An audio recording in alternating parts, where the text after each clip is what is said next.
Before we look at trigonometry, we must learn how to rationalize a radical with a monomial denominator, as this will be necessary throughout this unit. We will only look at what is necessary for this unit on radicals and then learn more about them later on in another unit. So just to remember what a radical looks like, it's got this symbol right here. The little number that would be out front would be called the index. With square roots, it's a 2, but we don't really write the 2 in. But you'll see a number for like a cube root will have a 3, fourth root will have a 4, etc. The number underneath this radical sign is called the radicand. So that'll be terminology that I will use throughout this course as well. So let's review simplifying radicals. You've already learned this before in your previous course. Start by finding 2 factors of the radicand. So that's the number underneath this radical sign, where one factor is a perfect square. So we're going to do a couple examples for you to try this. So for example, I'm looking for the square root, or I want to simplify the square root of 8. I want to find 2 numbers that multiply to 8, and one needs to be a perfect square. So I know 4 times 2 equals 8, and 4 is a perfect square. So I'm going to rewrite this as 4 times 2. I tend to write it all under one radical. They can be written under separate radical signs as well. Then I'm going to square root the perfect square, which is usually why I write the perfect square first as well. So the square root of 4 is 2. So it's not written as root 4, it's just the number 2 now. The square root of 2 is not a perfect square, so it's still underneath the radical sign, so we write it as square root 2. So here we have 2 root 2.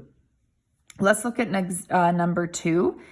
So we want to find 2 numbers that multiply to 48, and one is a perfect square. So we kind of go through our perfect squares.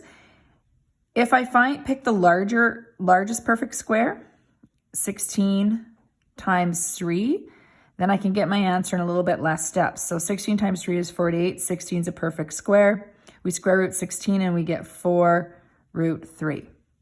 Now, I would suppose that several people may have chosen 4 times 12 because 4 is a perfect square, and you may have come across that one first when you were thinking of your factors. That is perfectly fine. So 4 times 12 works. When you square root 4, you get 2 root 12.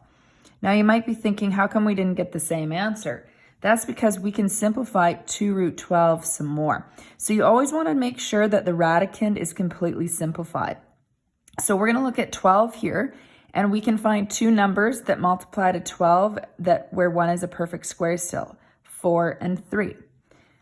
6 and 2 would not work. Neither of those are perfect squares, but 4 and 3. 4 is a perfect square. So we have the 2 remains out front, square root of 4 times 3, because 12 is 4 times 3. Now let's square root 4. So this 2 stays here.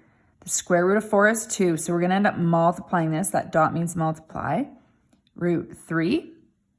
And then 2 times 2, root 3. I'm going to go to the side here just because I'm running out of room, so I need to put an equal sign. 4 root 3.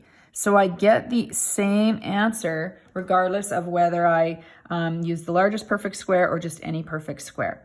If you use the largest perfect square, you get your answer right away, but it's often more common to go through your perfect squares and see if 4 is divisible, etc., etc. So that's perfectly fine as well.